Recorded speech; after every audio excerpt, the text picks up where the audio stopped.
Hidden charges और fees. मैं चाहूंगा आपके माध्यम से ये नाना प्रकार के चार्जेस जो आज मैं सदन में लाया हूं, ये माननीय वित्त मंत्री जी तक पहुंचे, ताकि देश के आम आदमी की जो जेब बैंकिंग सिस्टम काट रहा है, ये उसे पता लगे, ग्राहक को भी और माननीय वित्त मंत्री जी को भी।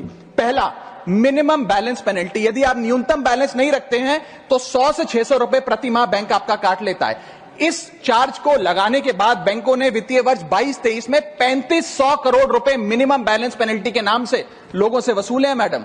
दूसरा चार्ज, एक्स्ट्रा एटीएम यूजेज। आपको एटीएम ट्रांजैक्शन के लिए 2 से 3 की मोहलत मिलती है, 2 से 3 की इजाजत मिलती है बैंकों द्वारा। अगर आप चौथा पांचवा ट्रांजैक्शन कर लें तो हर ट्रांजैक्शन पे 20 रुपए एटीएम चार्ज आपको देना पड़ता है। इनएक्टिविटी फी 100 से 200 रुपए सालाना, यानी कि अगर बैंक आप बहुत ज्यादा अपना अकाउंट यूज नहीं करते हैं तो बैंक इनएक्टिविटी के नाम पे भी चार्ज लगा देता है। फिर बैंक स्टेटमेंट आप मंगवाते हैं तो बैंक स्टेटमेंट इशुएंस चार्जेस के नाम पर आपसे 50 से 100 रुपए लेता है। फिर आप कहते हैं हमें एसएमएस अलर्ट के माध्यम से मेरे बैंक के खाते में क्या आ रहा है उसकी जानकारी मिले, तो एसएमएस अलर्ट चार्जेस के नाम पर भी प्रति क्वार्टर 20 से 25 रुपए आपसे लिया जाता है। ऑनलाइन पेमेंट करेंगे एनईएफटी की तो ट्रांजैक्शन फी भी ली जाती है। जबरदस्ती आपको पहले लोन बेचते हैं और फिर उसके बाद लोन प्रोसेसिंग फी के नाम पर 1 से 3% लोन अमाउंट का काट लेते हैं। और जब आपकी किस्मत ठीक चल रही हो और आप समय से पहले अपना लोन बकाया जो है उसका भुगतान करने बैंक पहुंच जाएं तो loan pre closure charges, early payment penalty के नाम पर भी बैंक आपसे पैसा वसूलता है।